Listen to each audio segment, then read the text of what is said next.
ऐसी daily routine बताइए जो एक चीज़ तो मस्ट हो कि हाँ उनको ये करना है जिससे उनके माइंड का डेवलपमेंट एंड ग्रोथ हो। इससे पहले कि मैं कुछ बोलूँ, मैं आपसे जानना चाहूँगा आप क्या करते हैं डेली बेसिस पे? Do you follow a routine और do you do something? Yes sir, मैं लाइक सुबह जल्दी उठ के एंड थोड़ा एक्सरसाइज एंड उसके बाद फिर अर्ली मॉर्निंग मतलब थोड़ा साफ़ सफाई भी करती हूँ और क्या करते हो? घर की सफाई। अच्छा, घर की सफाई करते हो। अपने घर की, किसी और के? अपने घर की। अपने घर की, ओके। एंड फिर उसके बाद पूजा करती हूँ हाँ। एंड फिर बाकी सारे काम करती हूँ। और रात को सोने से पहले कुछ रूटीन है जिसको आप रात को follow सोने करते से हो? पहले आपकी वो वीडियो देखती हूँ नाइट वाली अफर्मेशंस वाली। अफर्मेशंस वाली। हाँ जी। मॉर्निंग वाली नहीं देखते? मॉर्निंग वाली भी। देखते हो? अच्छा, ठीक है। तो सबसे इम्पोर्टेंट क्या है एक स्टूडेंट के लिए, या सिर्फ स्टूडेंट के लिए नहीं, कोई भी पर्सन हो, किसी भी एज ग्रुप का हो, उसके लिए सबसे इम्पोर्टेंट क्या है जो डेली बेसिस पे उसको करना चाहिए? आइडियली एक जर्नल मेंटेन करनी चाहिए, यानी कि एक डायरी जिसमें कि डेली बेसिस पे दिन के एंड में आज क्या क्या हुआ, उसमें से जो मान लो सबसे बड़ी अचीवमेंट थी, कुछ ना कुछ तो अचीव किया होगा ना दिन में। Yes. दिन में कुछ अच्छा भी हुआ होगा, कुछ बुरा भी हुआ होगा। तो दिन में जो सबसे अच्छा हुआ उसके बारे में डिटेल में लिखो। इससे क्या है, सोने से पहले आप एक ग्रैटिट्यूड वाले जोन में चले जाओगे। And gratitude is the centre point of all virtues in life. जिसके अंदर ग्रैटिट्यूड नहीं है उसके अंदर पेशेंस नहीं है, उसके अंदर खुशी की बातें हम कर सकते हैं लेकिन एक्चुअल में खुशी, कंटेनमेंट, पीस, ये सब चीज़ें हो ही नहीं सकती बिना ग्रैटिट्यूड के। तो सोने से पहले उस डायरी में ये लिखना है कि आज सबसे अच्छा क्या हुआ। मिनिमम एक, maximum could be depending upon कि भाई आपकी लाइफ कितनी अच्छी है, कि अगर आप 2-3 चीज़ें भी लिख सकते हो तो बहुत बढ़िया है, बट एक तो लिखनी है डेली बेसिस पे रात को सोने से पहले। प्लस उसके साथ साथ में उस डायरी में या अलग से किसी पेपर में सबसे इंपॉर्टेंट आपको क्या अचीव करना है अगले दिन में, उसको भी प्रायोरिटाइज कर लो। जैसे हो सकता है आपको 3 काम करने हैं जी। उसमें भी आप प्रायोरिटाइज कर लो कि सबसे इंपॉर्टेंट ये है, फिर सेकंड प्रायोरिटी पे ये है, थर्ड प्रायोरिटी पे ये है। एंड कहा जाता है ईट द फ्रॉग फर्स्ट। जो ऐसा काम है जो आपको करना बिल्कुल भी पसंद नहीं, उसको सबसे पहले करो। यूजुअली हम क्या करते हैं, हमारी ब्रेन क्या करती है, उसको सबसे एंड में डाल देती है, फिर वो काम होता ही नहीं है, फिर वो प्रोक्रास्टिनेट होता रहता है। तो जो भी काम आपको लगता है सबसे इंपॉर्टेंट है उसको टॉप प्रायोरिटी पे डाल दो। You must have something to get excited about for the next day. बहुत ज़रूरी है कुछ भी ऐसा है जो मेरे को आज मैं जिस भी लेवल पर हूँ उससे एक स्टेप और आगे ले जाएगा। अब मेरे को मतलब क्या, मेरी स्किल को, मेरी नॉलेज को, मेरी अंडरस्टैंडिंग को, जो भी मैं काम कर रहा हूँ उसको, या मैं अगर तैयारी कर रहा हूँ किसी चीज़ की उसको, या मैं जो पढ़ाई कर रहा हूँ उसको, या पढ़ाई के अलावा और क्या क्या चीज़ें हैं जो साथ में करी जा सकती हैं। जैसे आप इंजीनियरिंग कर रहे हो, राइट? Yes sir. तो उसके साथ साथ में और क्या किया जा सकता है, कितना कुछ किया जा सकता है। यस सर, बहुत। आज की डेट में तो पता नहीं क्या क्या किया जा सकता है। आज की डेट में तो इन्फिनिट ऑप्शंस हैं। जी सर। आप किस में कर रहे हो? आईटी में कर रहे हो? Yes sir, CSIT। तो उसमें there are so many things which you can learn, जो कि आप फ्री में भी सीख सकते हो ऑनलाइन।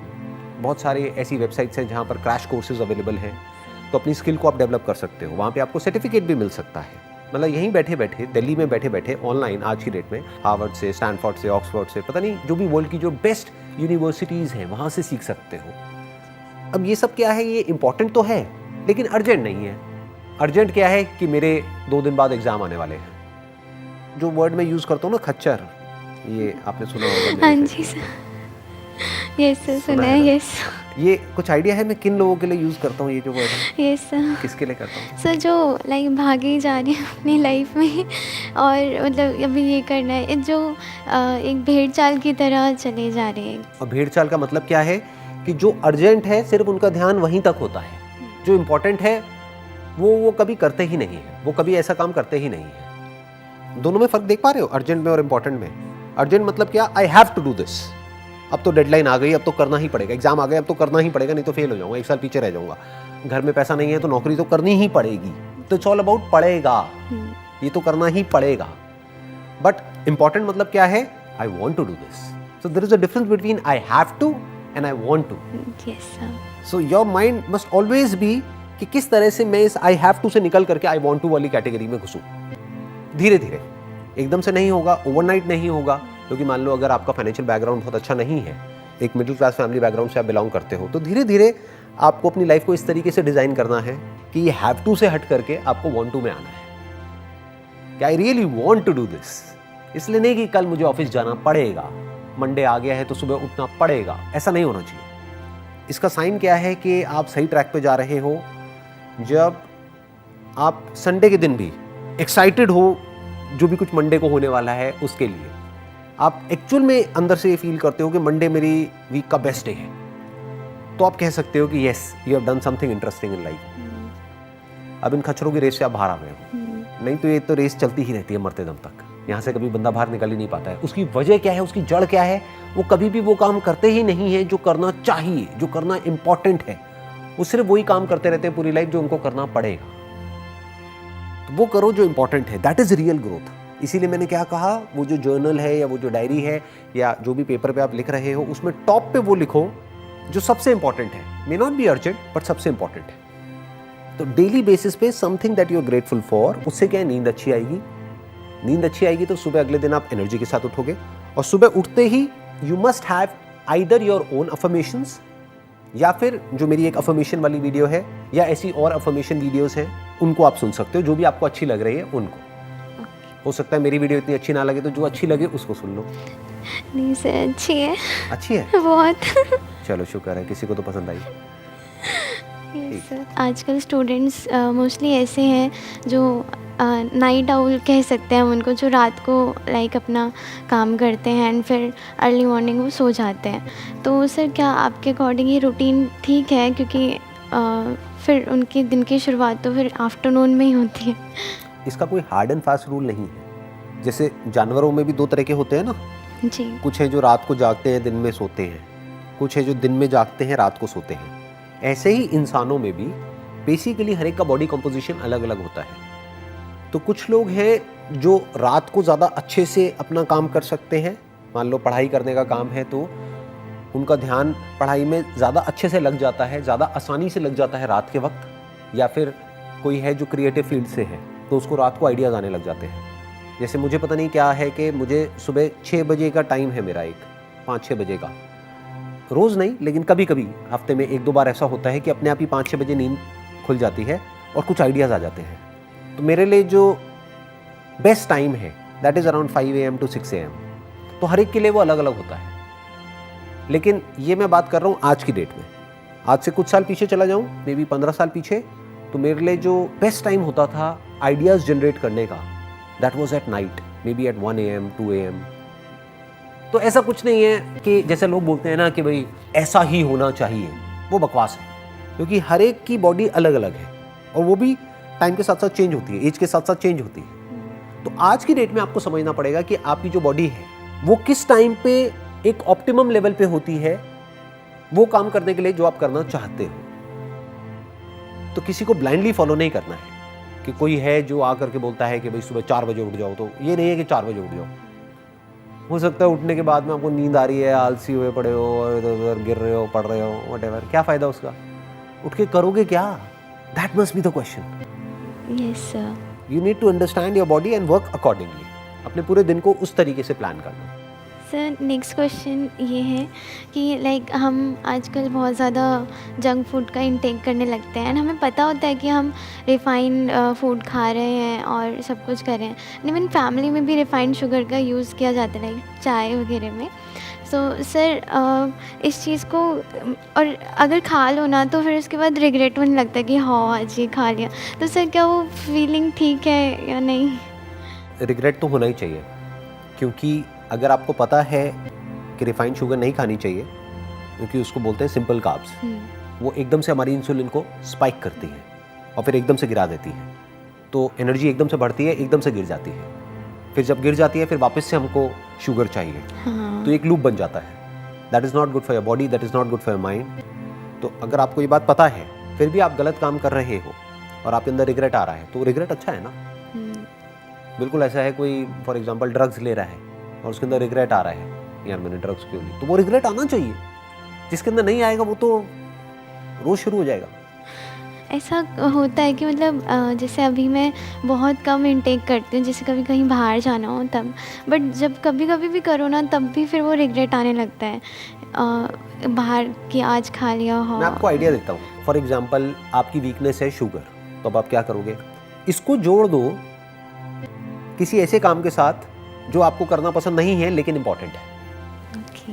फॉर एग्जाम्पल आपको एक्सरसाइज करना पसंद नहीं है, तो इसको जोड़ दो एक्सरसाइज के साथ कि अगर मुझे शुगर खानी है इतनी कैलोरीज, तो उसकी एक बेसिक सी कैलकुलेशन होती है कि मान लो अगर आपने 15 ग्राम शुगर खाई तो इंटू 4 कर दो, 60 कैलोरीज हो गई। तो अगर 60 कैलोरीज मुझे शुगर खानी है तो मैं पहले 120 कैलोरीज बर्न करूंगी, फिर 60 कैलोरीज खाऊंगी, तो कोई दिक्कत नहीं है, वहां पे रिग्रेट नहीं होना चाहिए।